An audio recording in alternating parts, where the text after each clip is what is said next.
In the last example, we learned how to share data between two threads using shared variables.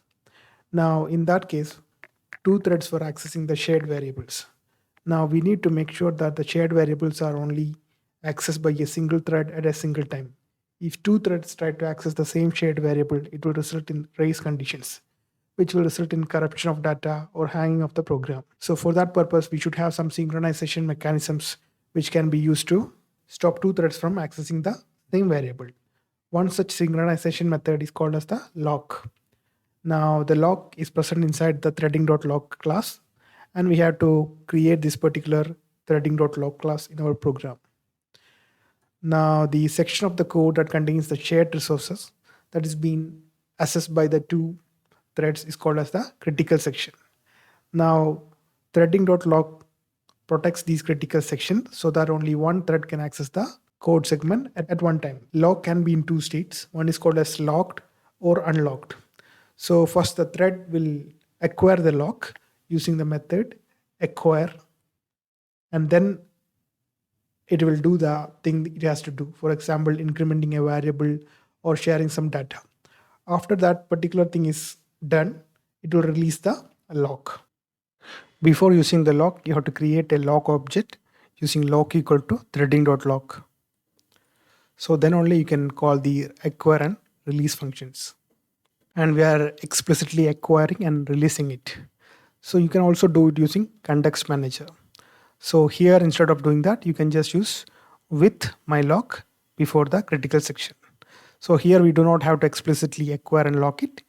The system will release and acquire it depending upon the context. Now we will run a small program to illustrate the effects.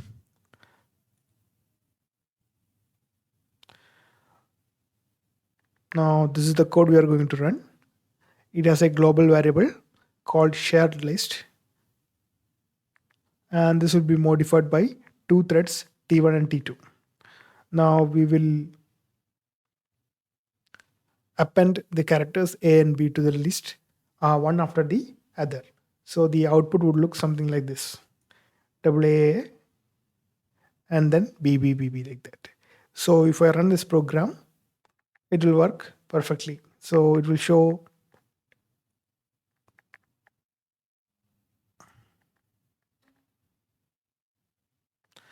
it will append the list in this particular order. The A's will be appended first, followed by B's, like this. Now I'll remove the lock so that both threads can access the shared value at the same time without any control. So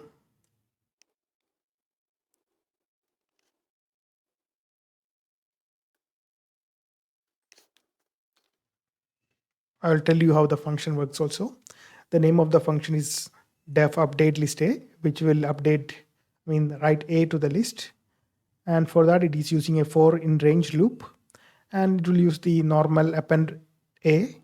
Then it will sleep for a small time slice. Here it's 100 milliseconds. Same here also in update list underscore B, it will append the letter B, 10 numbers, and it will sleep for some time during each append. So this is how the code will work. And I have removed the lock here. So two threads can access the shared variable, and this is the shared variable, shared underscore list. So this is an empty list. So I'll run the code right now. So as you can see that at first A is appended, then B is appended, then A, B, A, B, like that. Now if you run it again,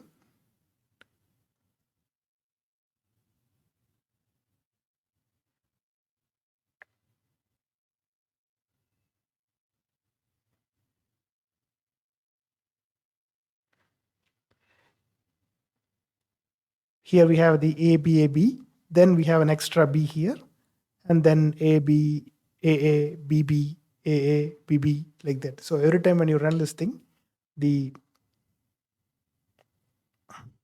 way in which the letters are appended to the list is different. This is because there is no control in which the shared variable is accessed by the thread. This is the graphical representation of the program. This is the main Python thread. These are the thread T1 and T2 that is started by the main thread. Here we have the shared list variable, that is the global variable that both T1 and T2 has access to. Now we also have an operating system scheduler which will decide which thread to run. Since we are starting T1, usually it is the first one to run, this one. So this will update the letter A to the shared list, this one. So we are doing that in the form of a loop. So we will append 10 A's to shared list. So first it will append the letter A, then it will go to sleep. Now when the thread T1 goes to sleep, the operating system scheduler will stop running the thread T1 as it is waiting for something due to the time.sleep function here. So it will decide to run another thread that is ready. So usually it will be thread T2, or if any other thread. For example, there are multiple programs running on the operating system. So if any of those threads are ready, it may or may not run it. So here let's assume that it runs the second thread T2. So the thread T2 also has a similar for loop, and it will append the letter B to the shared list. After that, it will go to sleep. Then the operating system scheduler will change it back to any other thread that is ready. Usually it will be A, or usually it will be B, because sometimes it is not available, or it depends upon the scheduling algorithm of the operating system. So this is how a shared list is working without any lock. We have no control how the letters are appended to the shared list right now. So you can see here, we are appending it A, B, A, B, A, B like that. Now we have, here you can see that it was appending A, B, then instead of A, it is appending B, because it depends upon the scheduling algorithm. Now we'll be using lock to stop it. So what we'll do is that we need to make sure that when you are appending the A, only this particular section would run. I mean, even if the operating system decided to switch, this should always run. So for that, we will require what is known as a lock. So the lock has two methods. One is called as the acquire method, and the other one will be release method. So we will just uncomment these lines. So this is the lock.acquire. We'll also do that here also. This is the second function.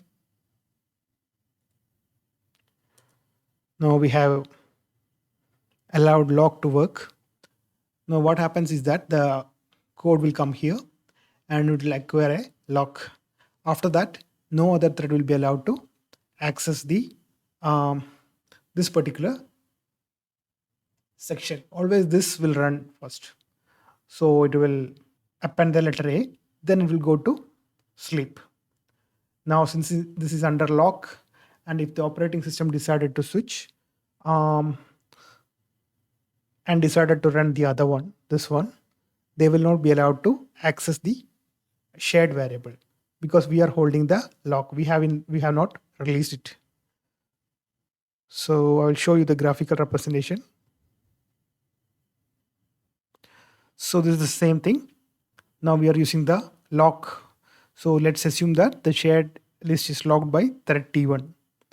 So once we have acquired the lock, we will write the letter A to the shared list here. Then we will go to sleep. Now once we go to sleep, the operating system scheduler will decide to run another thread. Let's say it's B, thread T2 B. Now when it tried to access the shared list, it says that this shared list is locked, you cannot have it. So it doesn't do anything. So the operating system will decide to switch to another thread. It could be this one, or it could be any other thing. Then let's say it switches back to this one. So it will come here. It will append the next A, because it is a loop. Then it will go back to sleep. Then the OS scheduler will switch again. And here, due to the lock, it won't be able to access the shared list. So it will go to sleep again because it does not have anything to do. So the OS scheduler will decide to put it to sleep. Then it will switch back again and it will run again and again like that. So once the lock is released only, the thread T2 can access this one. So since thread T2 has this lock and release mechanism is there, once the second thread start, it also has a lock acquire and a lock release function. So only the letters B will be updated here. I mean, this won't be running, but if there is another thread trying to access the shared variable, they won't be able to access. Same here.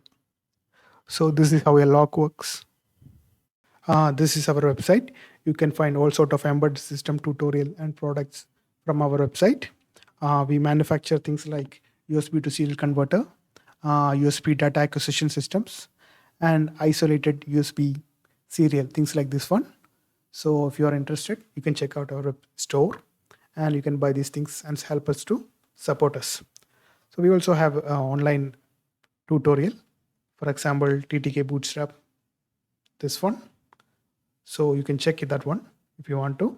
All the code are available on our website. So the source codes are available here and you can go to our GitHub and download from here.